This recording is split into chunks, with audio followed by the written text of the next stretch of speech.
I stood there in the blinding Colorado sun, squinting at the empty spot where our car had been just 10 minutes ago.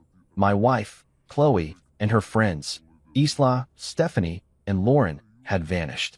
At first, I thought it was one of their stupid pranks. They were always doing stuff like this, pushing boundaries, testing how much I'd take before I snapped. 5 years of marriage, and I'd gotten used to their little games, the way they'd laugh at me, the way Chloe would join in instead of standing up for me. But this felt different. My phone was still plugged into the car charger, my wallet tucked in the glove box. All I had was the faded t-shirt and jeans I was wearing, and a growing pit in my stomach as the minutes ticked by. We'd been on this road trip to Stephanie's lake house for 3 days now, and I'd been miserable the whole time. Chloe had begged me to come, said it'd be a chance to bond with her crew. I wasn't big on the idea. Her friends always treated me like an outsider, tossing out jabs and inside jokes I wasn't part of, but I went anyway, because I loved her. Or at least, I thought I did. The gas station was in the middle of nowhere, just a dusty little stop off the highway with a flickering sign and a single pump. I'd gone inside to use the bathroom, figuring they'd wait. They always waited. Except this time, they didn't. An hour passed. I paced the cracked pavement, kicking pebbles, telling myself they'd come back any second, tires crunching gravel, Chloe's voice calling out, "Gotcha." But the road stayed quiet.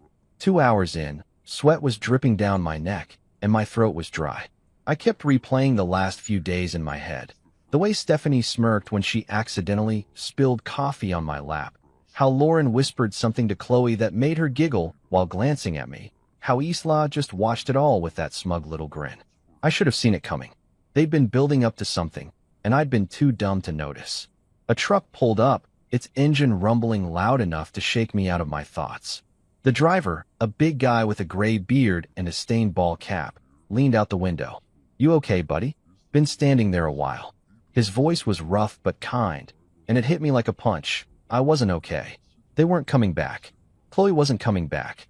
I swallowed hard, trying to keep my voice steady. "Yeah, my ride left me. You think you could help?" He nodded, like it wasn't the first time he'd seen someone stranded out here. "Hop in." "Where you headed?" I didn't even know. "Home. Back to Chloe. The life we'd built." But as I climbed into the cab, something shifted inside me. 5 years of her laughing at me, brushing me off, letting her friends treat me like garbage. It all came rushing up, hot and heavy. I stared out the window as the gas station shrank in the side mirror. The trucker didn't ask too many questions, just kept driving, humming some old country song. My hands clenched into fists on my lap. I could have borrowed his phone, called Chloe, demanded answers. But what would she say? "It was a joke, babe. Don't be so sensitive." I'd heard it all before. Every time I complained about her friends, she'd roll her eyes and tell me I didn't get their humor. Maybe I didn't. Maybe I never would. But standing there alone, abandoned like some stray dog, I realized something. They didn't get me either. And Chloe? She'd picked them over me, again and again. The trucker dropped me off at a crossroad, pointing me toward Grand Junction, the nearest town. "Good luck, man," he said, tipping his cap. I nodded, my throat tight, and started walking. My shoes scuffed the dirt, the sun beating down on my head.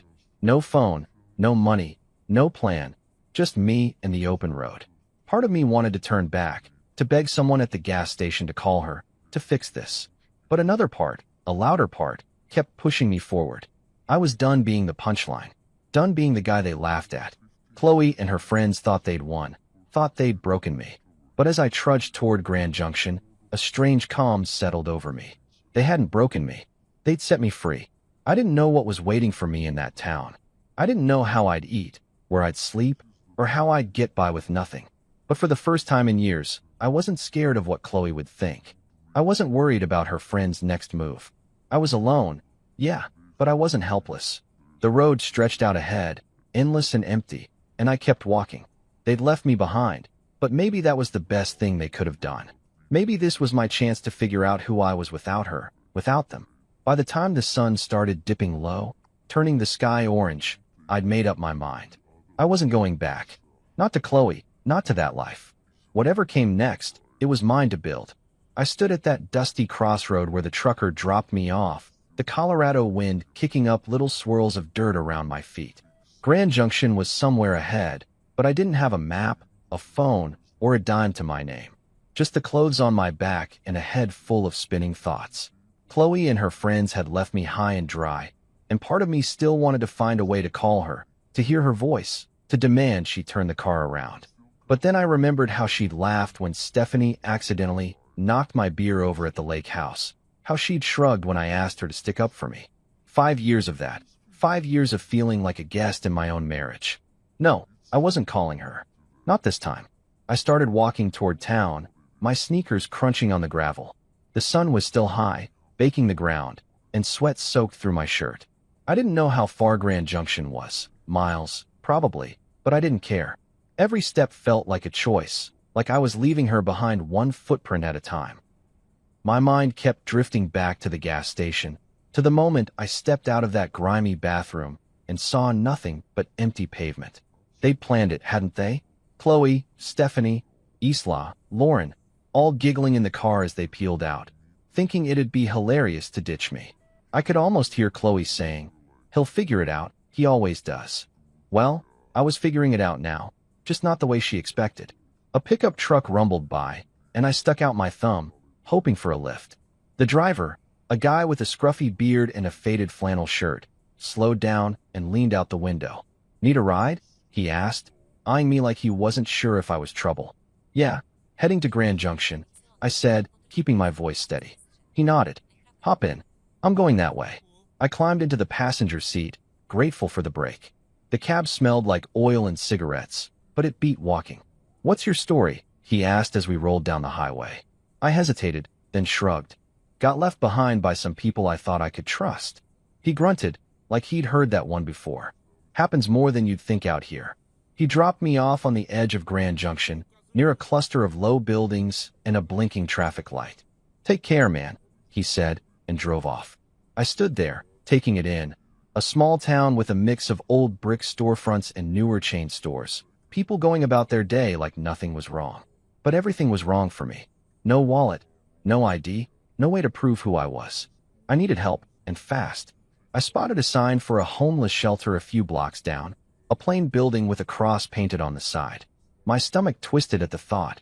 Me in a shelter? But what choice did I have? Inside, it was dim and smelled like bleach and stale coffee. A guy behind the counter looked up. Roy, his name tag said. He was older, maybe 50, with a shaved head and a no-nonsense stare. "You lost or just broke?" he asked, sizing me up. "Both," I admitted, rubbing the back of my neck. "Got ditched out on the highway. No money, no phone, nothing." Roy didn't blink. "Happens. You got a name?" "Yeah. Mike," I said, figuring it was easier to stick to the truth for now. He handed me a clipboard with a form. "Fill this out. We'll get you a bed for the night. Tomorrow, we'll figure out the rest." That night, I lay on a cot in a room full of snoring strangers, staring at the ceiling. My mind wouldn't shut off. Chloe's face kept popping up, her voice, her laugh. I wanted to hate her, but part of me still ached for her to show up, to say it was all a mistake. But Roy's words stuck with me. "Tomorrow, we'll figure out the rest." He didn't mess around. The next morning, he sat me down with a cup of weak coffee and a plan. "You need ID to do anything. Job, bank, whatever. Takes time, but we'll start the process. Meantime, you need cash." I nodded, feeling useless. "Know anywhere hiring?" I asked. Roy smirked. "There's a diner down the street. Owner's a tough old broad named Jacqueline. Tell her I sent you." The diner was a squat little place called Jackie's, with red vinyl booths and a jukebox in the corner. Jacqueline was behind the counter, a wiry woman in her 60s with tattoos snaking up her arms and a voice like gravel. "Roy says you need work," she said, not even looking up from wiping the counter. "Yeah, I do," I replied, shifting on my feet. "Anything you got?" She squinted at me, like she was trying to see through me. "Dishwasher quit yesterday. Pays crap. Hours are long. You steal from me, you're dead. Start now." I blinked, caught off guard, but nodded. "Okay, I'm in." She tossed me an apron, and just like that, I was scrubbing plates in the back, hot water soaking my hands. It wasn't much, but it was something mine. No Chloe, no friends laughing at me, just me and a stack of greasy dishes. Roy checked in later that week, helped me file for a replacement ID. "You're doing all right, Mike," he said, clapping me on the shoulder. I wasn't so sure. but I kept going. The shelter became my home, Jacqueline's diner my lifeline. I didn't call Chloe, didn't even try. Every night, I fell asleep exhausted, but it was a good kind of tired. I was starting over, from nothing, and it felt like maybe, just maybe, I could make it work. I woke up on that cot in the shelter every morning with the same ache in my back, the same buzz of snores and coughs from the other guys around me. It had been a couple of weeks since Chloe and her friends ditched me at that gas station, and I was still getting used to this new life. Scrubbing dishes at Jacqueline's diner, sleeping on a borrowed bed, wearing clothes from a donation bin. My hands were raw from the hot water and soap, but I didn't mind. It kept me busy, kept my mind off her. Roy had been a rock, helping me navigate the mess of getting a replacement ID. "Takes time," he'd said, handing me a stack of forms. "But you'll get there." I nodded, grateful for his gruff kindness, and kept pushing forward. The diner was my world now. Jacqueline didn't mess around. She'd bark orders from the counter, her sharp eyes catching every mistake. "Move faster, Mike, we ain't got all day," she'd yell, but there was no real venom in it. I worked double shifts whenever I could, piling up cash in a little envelope I stashed under my cot. My first paycheck wasn't much, but it was enough to buy a cheap prepaid phone from the gas station down the street. I held it in my hands, the plastic still shiny, and felt a rush of something like pride. It wasn't fancy, but it was mine, bought with my own money, not Chloe's, not anyone else's. I didn't need her anymore. Then the call started. I'd only had the phone a day when it buzzed in my pocket while I was elbow deep in suds. I wiped my hands on my apron and pulled it out. Chloe's number flashed on the screen. My stomach dropped. I let it ring, watching it like it might bite me, until it went to voicemail. A minute later, the notification popped up. I shouldn't have listened, but I did. Her voice came through, soft and shaky, like she'd been practicing what to say. "Mike, where are you? We waited for you. It was just a joke. We're so worried. Please call me back." I stood there, staring at the sink, the water still running. Worried? They'd left me in the middle of nowhere with nothing. If they'd waited, they'd have come back by now. The phone buzzed again, Stephanie this time. I hit play on her voicemail, and her tone was totally different, all smug and casual. "Come on, dude. You have to admit, it was hilarious. Call us back, all right." Hilarious. I clenched the phone so hard my knuckles went white. That's what I was to them. A punchline. A story to laugh about over drinks at the lake house. More calls came after that. A flood of them. Chloe again. Then Lauren. Then Stephanie, piling up with texts and voicemails. "We miss you. Where'd you go? This isn't funny anymore." I scrolled through them all, my chest tight, my head spinning. Chloe's words kept echoing. Fake concern, fake tears. She didn't care. None of them did. I sat on my cot that night, the shelter quiet except for the creak of springs and the hum of the heater. The phone glowed in my hand, their messages lighting up the screen. I listened to Chloe's first one again, then Stephanie's, then one from Lauren that was just her giggling before it cut off. My thumb hovered over the call button. Part of me wanted to dial Chloe, to scream at her, to ask why she'd done this. But what would it change? She'd just laugh it off, or cry and make me feel guilty, like she always did.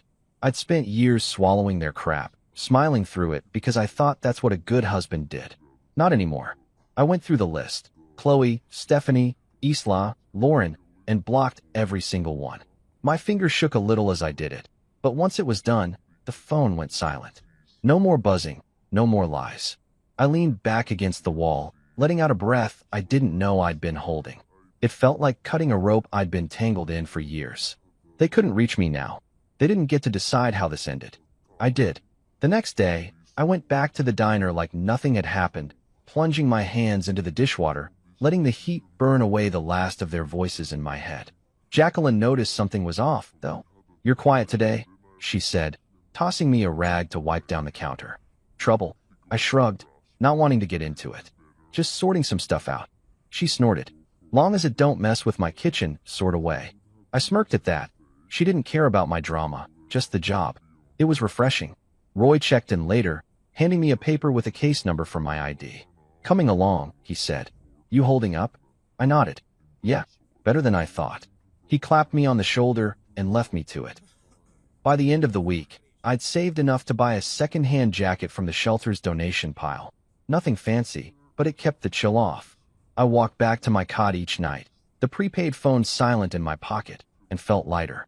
Chloe and her friends were gone, cut out like a bad habit. I didn't need their apologies or their excuses.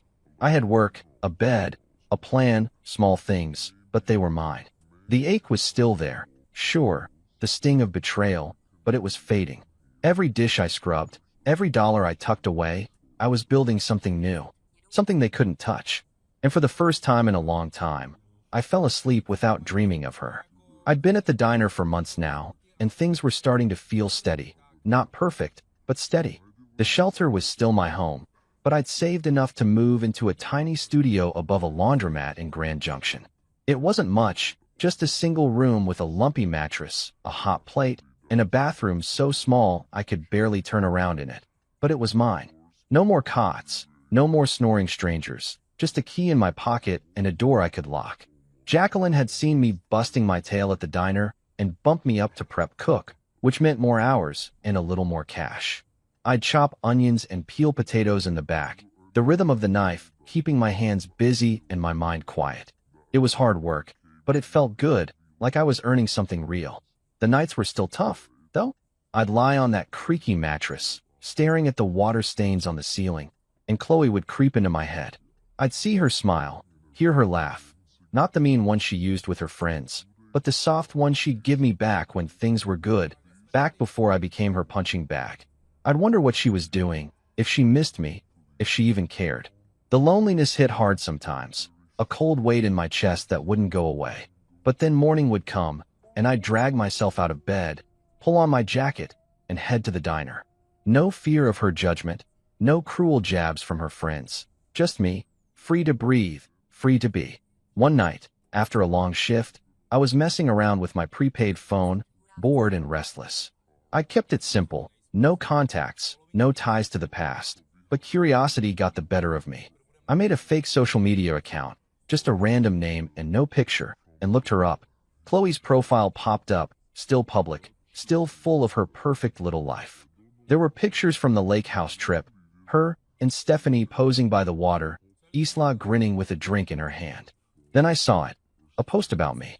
It was a photo of us from years ago, smiling at some picnic, and her caption hit me like a slap. Missing my love.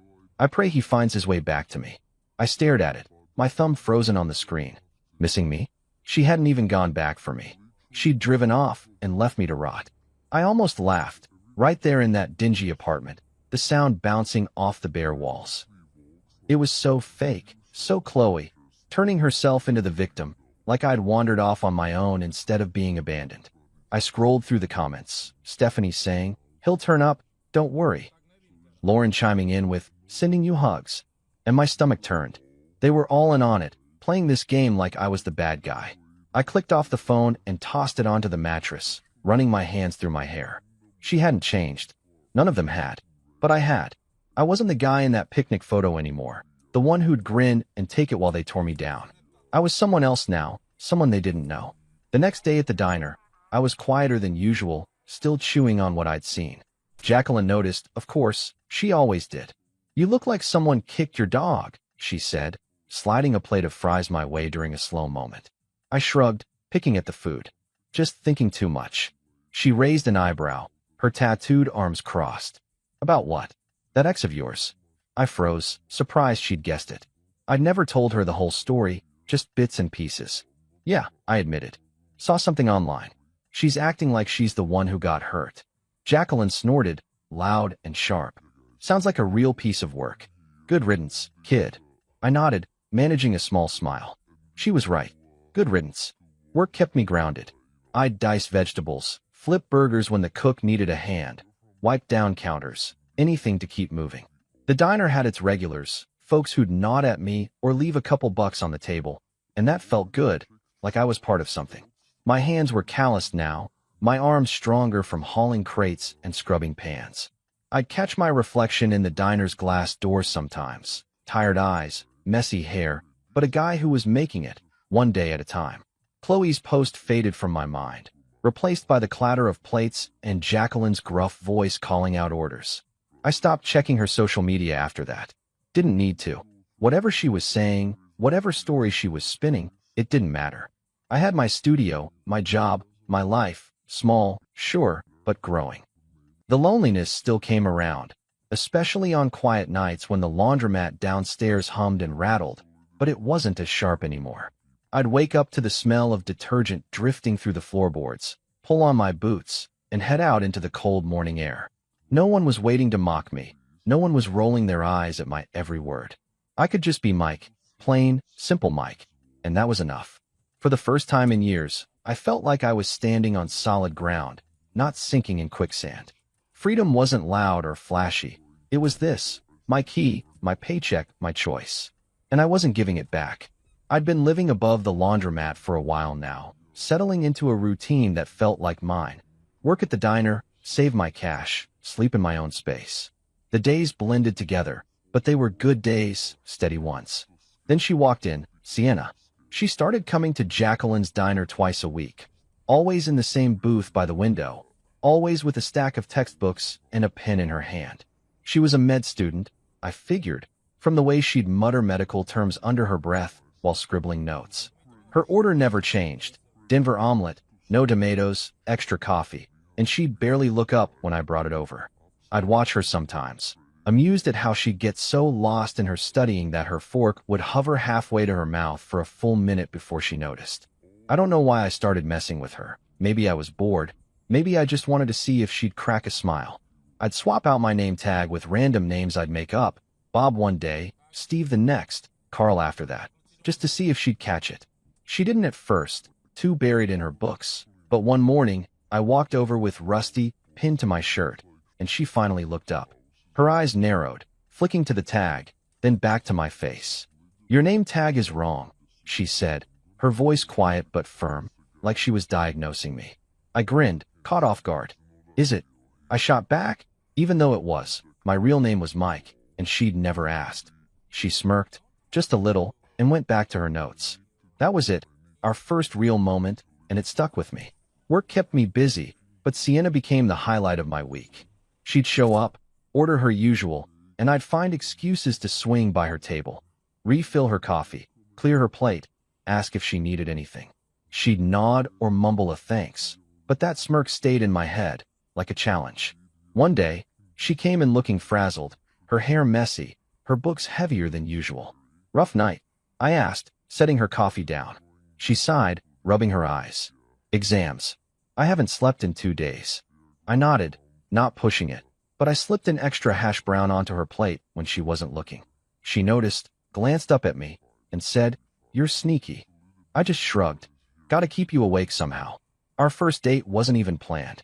She came in one evening, all dressed up, jeans and a nice top, not her usual sweatshirt, and told me her friends had bailed on a reservation at some fancy pizza place across town.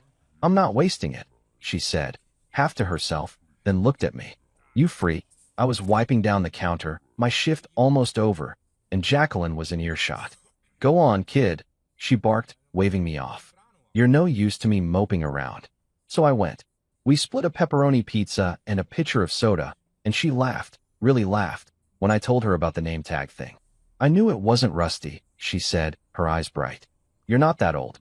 We talked all night, about her med school stress, my diner gig, dumb stuff like favorite movies. It was easy, natural, like we'd known each other forever.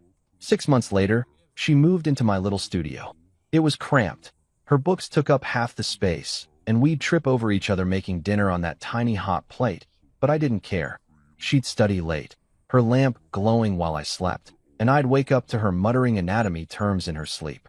It was weirdly comforting. A year after that, we got a bigger place together, a real apartment with a kitchen and a couch that didn't smell like bleach. Sienna was different from Chloe. She didn't mock me, didn't make me feel small. When I'd doubt myself, she'd just say, "You've got this." And somehow, I'd believe her. We'd cook together, watch old TV shows, argue over who left the dishes in the sink. It was simple, but it was ours. Meanwhile, Chloe wouldn't let go. She'd started emailing me, found my address somehow, probably from an old bill or something. The first one came a few weeks after Sienna moved in, popping up on my phone while I was chopping peppers at the diner. "Mike, I just want to know you're okay," it read. "I miss you." "We all do." I stared at it, my knife hovering over the cutting board. "Miss me?" She'd left me at a gas station with nothing, laughed about it with her friends, and now she missed me? I deleted it without replying. More came after that, some short, some long, all dripping with that fake sweetness she'd mastered. I messed up, I know. Please talk to me. I saw your grandma. She's worried. I'd read them, feel that old ache in my chest, then hit delete. Sienna caught me once, frowning at my phone. Who's that? She asked. Nobody, I said, and she didn't push. She didn't need to. I wasn't going back. Life with Sienna was good, better than I'd thought I deserved. The diner was humming, my hands were steady, and Chloe's emails were just noise I could tune out. I'd built something new, something solid, and every day with Sienna proved it. She'd tease me about my cooking, I'd laugh at her terrible singing, and we'd fall asleep tangled up on that secondhand couch. Chloe could write all she wanted. I didn't know her a damn thing. My world was here now, with Sienna, and I wasn't letting go. I stood in the kitchen of Jacqueline's diner, flipping a burger on the grill, the sizzle filling the air as grease popped against my apron. Things had been good. Better than good, really. Sienna and I were settled in our new apartment, a step up from the cramped studio above the laundromat. It had a real bedroom, a stove that didn't smoke, and a window that let in actual sunlight. Life felt solid, like I'd finally climbed out of the hole Chloe and her friends had left me in. Work was steady too. I'd been at the diner long enough that Jacqueline trusted me with more than just dishes and prep. She'd started leaning on me, barking less and nodding more when I got things done right. That day, though, she called me over to the counter during a slow stretch, her sharp eyes locked on me like she had something big to say.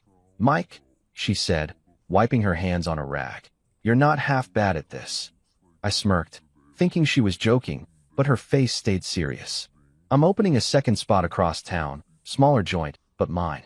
Need someone to run it. You in? I froze, spatula in hand, the burger sizzling behind me. Me? Run a diner? I'd gone from scrubbing plates to cooking, sure, but managing a whole place? You serious? I asked, my voice rougher than I meant it to be. She snorted. Do I look like I'm kidding? You've got the chops. Work hard, don't steal, don't whine. Say yes or no. My head spun. A year ago, I'd been dumped at a gas station with nothing. Now I was getting offered this.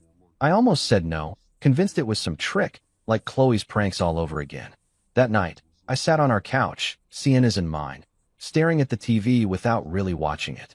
She came home from a late study session, dropping her bag by the door, and saw me just sitting there. What's up? She asked, kicking off her shoes. I told her about Jacqueline's offer, my voice low, like saying it out loud might jinx it.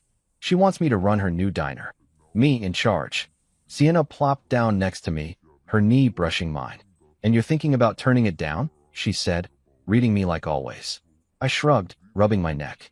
I don't know. What if I screw it up? She grabbed my hand, her grip firm. You're already running that place half the time, helping with orders, fixing stuff when she's yelling at someone else. Just make it official. You've got this. Her words hit me hard, like a shove I didn't know I needed. She didn't doubt me, not for a second, and that felt new, strange, good. Chloe would have laughed, said something like, you? A boss? And her friends would have piled on. But Sienna just looked at me, steady and sure, and I nodded. Okay, I'll do it. She smiled, that small one I loved, and leaned her head on my shoulder. Good. Now stop moping. We've got dishes to do. I laughed, the weight lifting a little, and we washed plates together, her humming some off-key song while I splashed water at her. The next day, I told Jacqueline yes. She grunted, like she'd expected it, and handed me a set of keys. Don't burn it down, she said, then went back to counting cash. The new diner was a hole-in-the-wall spot. 10 tables, a counter, a kitchen barely big enough for two, but it was mine to run. I started the next week, setting up schedules, ordering supplies, cooking when the line got slammed. It was chaos at first, waitresses forgetting orders, me burning a batch of fries, but I figured it out. Sienna was right. I've been doing this stuff already, just without the title. The place started humming, regulars trickling in, and Jacqueline even stopped by once, nodding like she approved. Not bad, kid, she said, and I felt taller than I had in years. Then Chloe's email came. I was at the new diner, checking inventory on my phone, when it popped up. Mike, your grandmother's been asking about you. Please let us know you're alive. My gut twisted.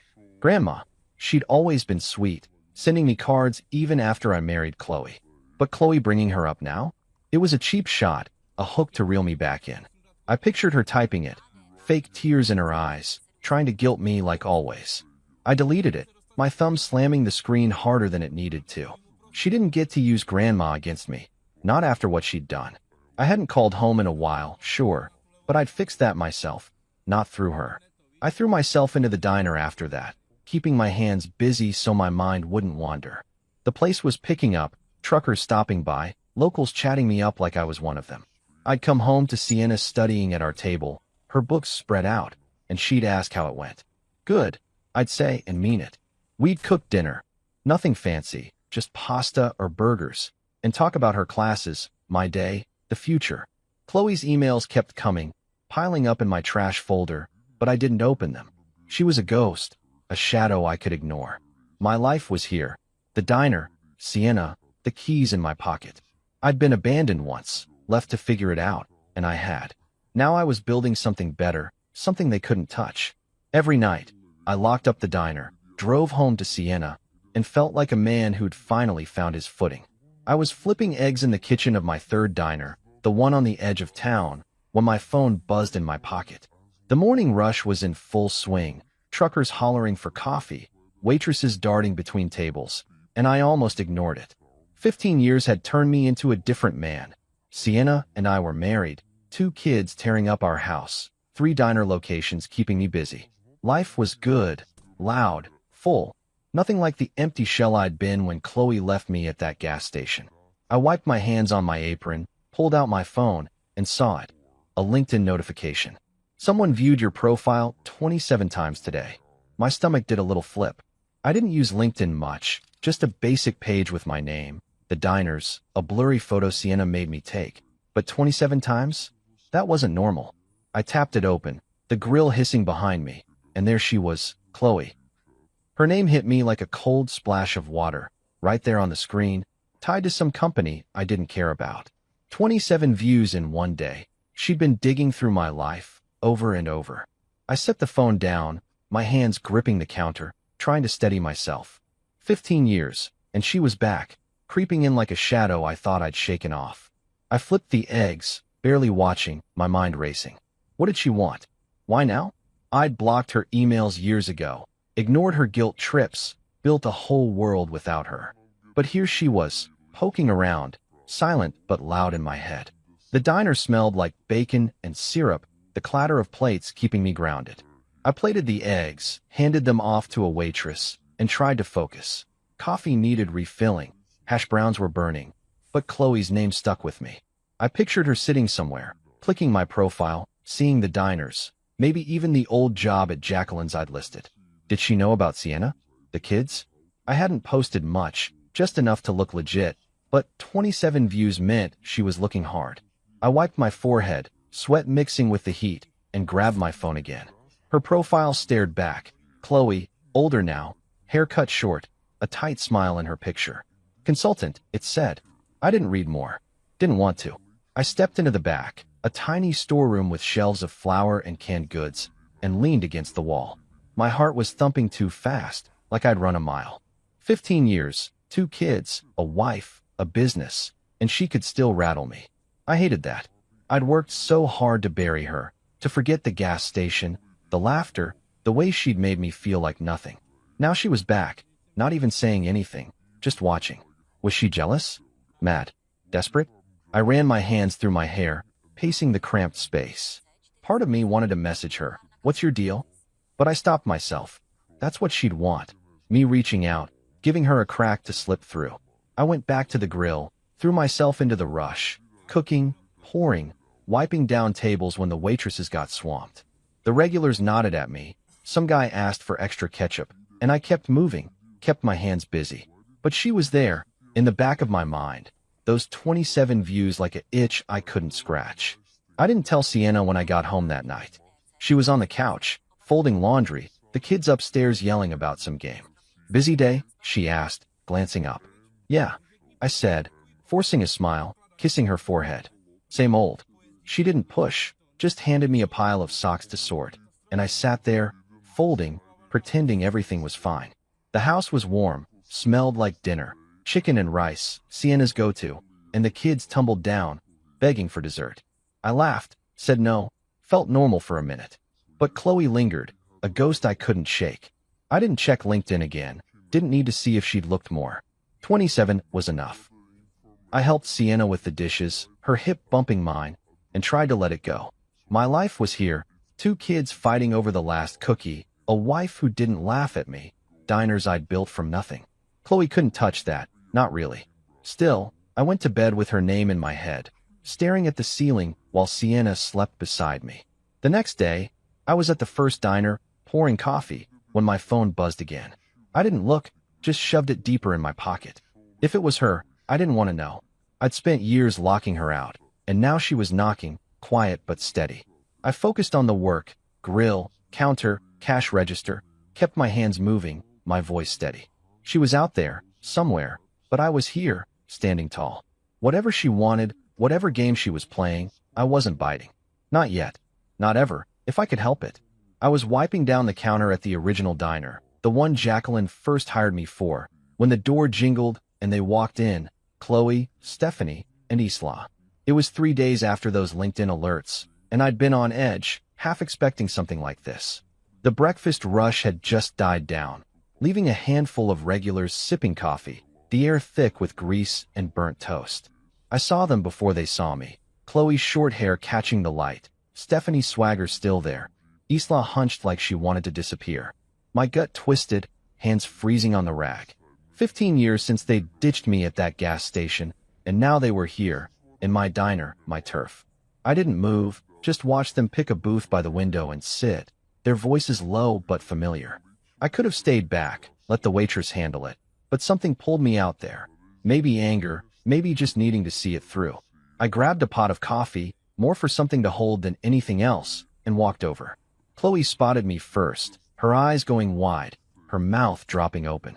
"Oh my God, it's you," she said, her voice shaky, like she hadn't rehearsed it. Stephanie leaned back, smirking like always. "Hey, look at you, big shot." Isla glanced up, then down fast, her hands fidgeting with the menu. I stood there, coffee pot in hand, looking at them. Older, worn, desperate in a way I didn't expect. "What do you want?" I asked, keeping it short, my voice harder than I felt. Chloe shifted, leaning forward, her fingers twisting together. "Mike, can we talk? Please." I didn't sit, didn't soften. "I'm working. Talk." She swallowed, glancing at Stephanie for backup, then started. We need your help."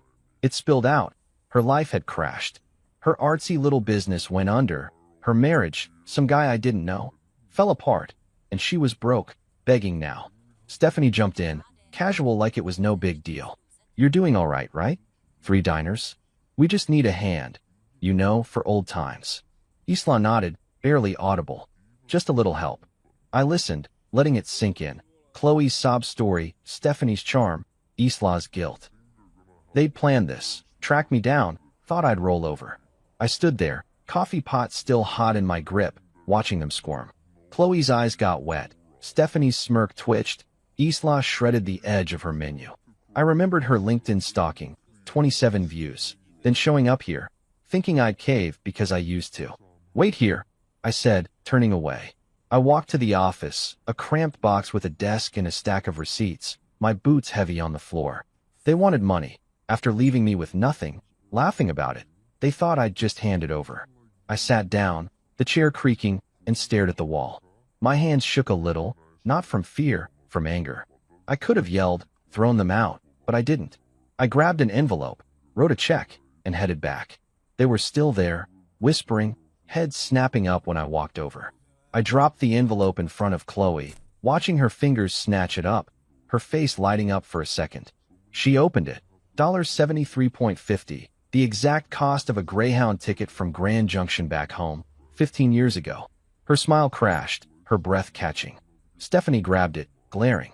"What the hell is this?" she snapped. I leaned in, my voice low, steady. "That's what it would have cost me to get back to you that day. I didn't. You don't get more than that." Chloe's mouth opened, no sound coming out. Stephanie shoved the check at me. "You're a jerk, Mike. After everything." I cut her off. "After everything? You left me. You laughed. This is me being generous." Isla flinched, her hands balling up, but she didn't speak. I straightened, looking at them. Chloe pale, Stephanie fuming, Isla shrinking. "It's time to leave," I said, loud enough for the diner to hear. "Don't come back." I turned, walked to the counter, my heart pounding but my steps sure. The waitress hovered, unsure, but I waved her off.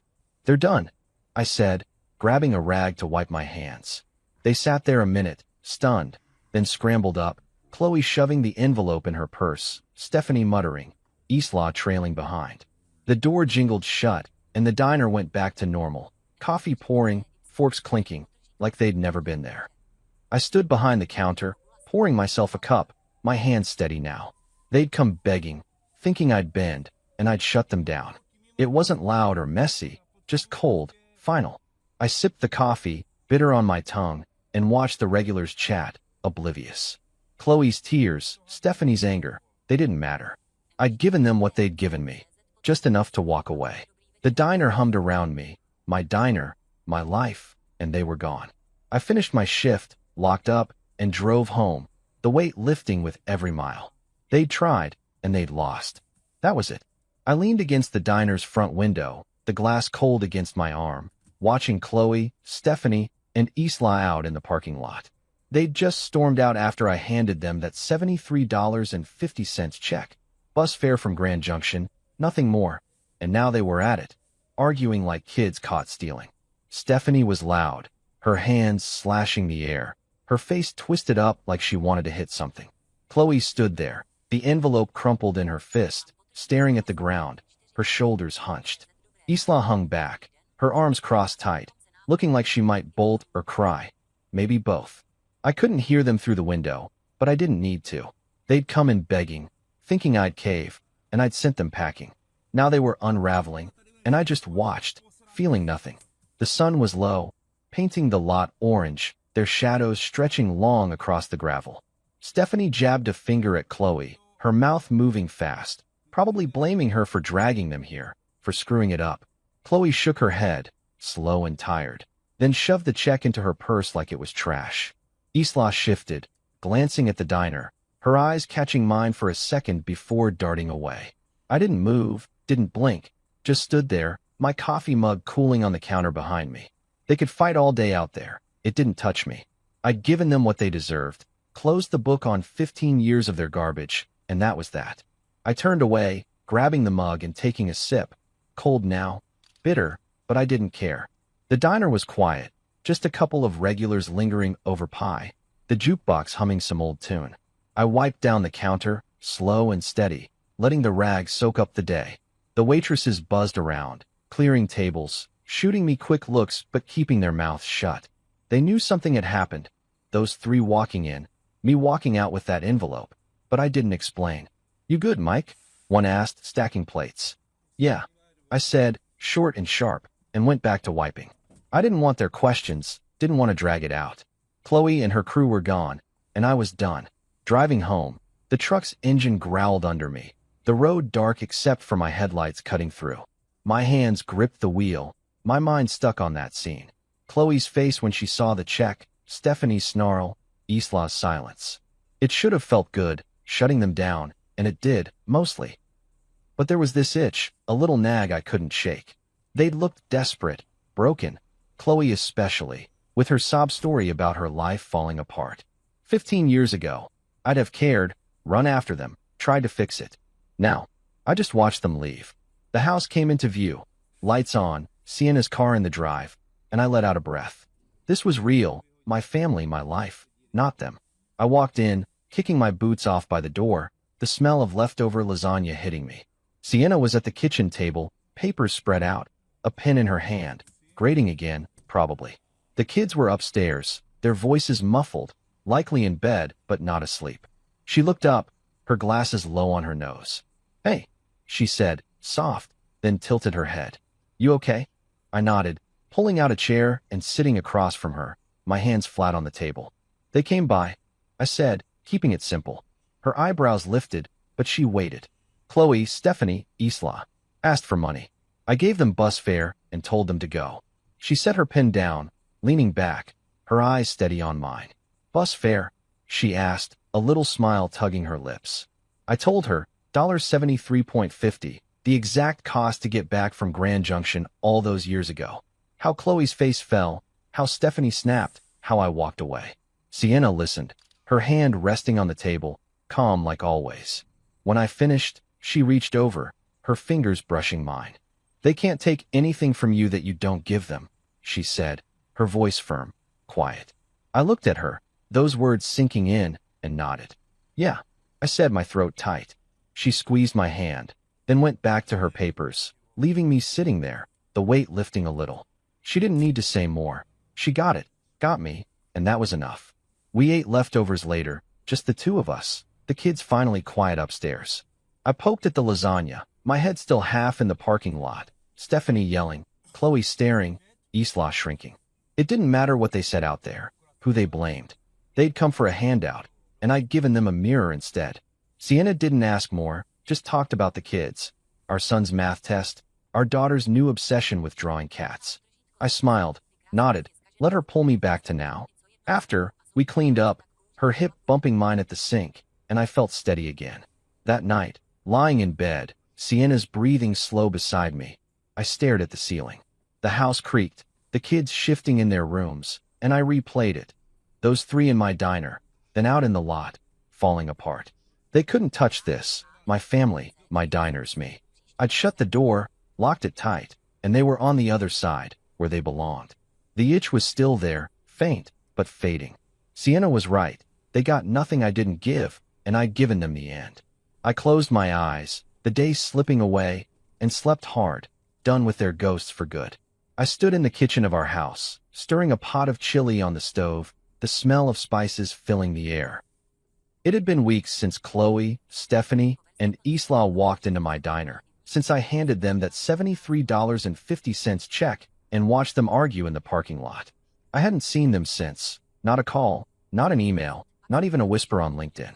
They were gone, really gone this time, and I felt it, a quiet that settled deep, like a storm finally passing. Life rolled on. Sienna grading papers at the table, the kids chasing each other around the backyard, the diners humming with regulars. It was mine, all of it, and they couldn't touch it. I'd stopped looking over my shoulder, stopped waiting for the next knock. The chili bubbled, steam rising, and I tasted it. Needed more salt, maybe a kick of pepper. Sienna glanced up from her stack of tests, her glasses slipping down her nose. Smells good, she said, smiling that small smile I loved. Better be. I shot back, grinning, and she laughed, soft and easy. The kids burst in from outside, our son waving a muddy stick, our daughter yelling about a bug she'd found. Out, both of you, wash up. I barked, pointing to the sink, and they groaned but obeyed, splashing water everywhere. It was chaos, loud and messy, but it was ours. Chloe's face, those tears she'd tried to sell me, faded a little more every day, replaced by this. Work was good too. I bounced between the three diners, flipping burgers, checking stock, joking with the waitresses. The regulars knew me now. Old Tom with his coffee, the trucker who tipped big, the lady who always asked for extra napkins. They'd nod, say, "Hey, Mike," and I'd nod back, feeling like I belonged. Jacqueline stopped by the first diner one morning. Her tattoos faded, but her glare still sharp. "You didn't screw it up," she said, looking around, then clapped my shoulder and left. High praise from her. I laughed to myself, pouring coffee for a table, and thought about how far I'd come, from a gas station nobody to this. I didn't check on Chloe anymore. No fake social media accounts, no late-night scrolls. I'd done that once, years back, seen her play the grieving widow, but now? I didn't need to know. She was out there, somewhere, living whatever life she'd made after her business tanked, her marriage crumbled. Stephanie and Isla too, maybe still mad, maybe still blaming her. It didn't matter. They'd come begging, and I'd shut the door. That $73.50 check was the last thing I'd ever give them. Just enough to walk away, like they'd left me to do. I didn't feel bad, didn't feel guilty. I felt free. Sienna and I took the kids to the park that weekend, a crisp fall day with leaves crunching under our boots. Our son ran ahead, kicking a ball, while our daughter clung to my hand, pointing at every squirrel. Sienna walked beside me, her arm brushing mine, and we didn't say much, just watched, breathed, lived. I thought about Chloe for a second, her showing up, her voice cracking, and let it go. She couldn't take this from me, couldn't even come close. I'd built it all without her, despite her, and it was better than anything she'd ever offered. You're quiet, Sienna said, nudging me. Just happy, I replied, and she squeezed my hand, knowing I meant it. Back home, we ate the chili, too spicy, the kids complained, but they shoveled it down anyway. I sat at the table, watching them bicker over the last roll, Sienna rolling her eyes at their noise. This was it, the best revenge, if you could call it that. Not some big fight, not rubbing it in their faces, just living well, living real. Chloe wanted me to break, to crawl back, and I hadn't. I'd walked away from that gas station, from her, and kept going. Roy at the shelter, Jacqueline's diner, Sienna's laugh, these kids. Every step was mine, every piece earned. They'd lost, not because I'd beaten them, but because I'd stopped playing their game. The days kept rolling, school runs, diner shifts, quiet nights with Sienna on the couch. I didn't look back, didn't need to. Chloe was a memory, a shadow that couldn't reach me anymore. I'd see her sometimes, in a flash, her smirk, her tears, but it didn't stick. I'd turn the radio up, flip a burger, hug my daughter, and she'd fade. The diners thrived, the kids grew, Sienna and I argued over dumb stuff like whose turn it was to mow the lawn. It was simple, messy, perfect. I'd wake up early, make coffee, stand in our kitchen looking out at the yard, and feel it. Peace, deep and steady. One night, after the kids were in bed, I sat on the porch, a beer in my hand, the air cool against my skin. Sienna came out, wrapped in a blanket, and sat beside me. "What's on your mind?" she asked, her voice soft. I took a sip, staring at the stars. "Nothing," I said, then smiled. "Everything." She leaned her head on my shoulder, and we sat there, quiet, together. Chloe was gone, really gone, and I was here whole. The best revenge wasn't revenge at all. It was this, right now, a life so good I didn't need to prove anything. I'd made it, and that was enough.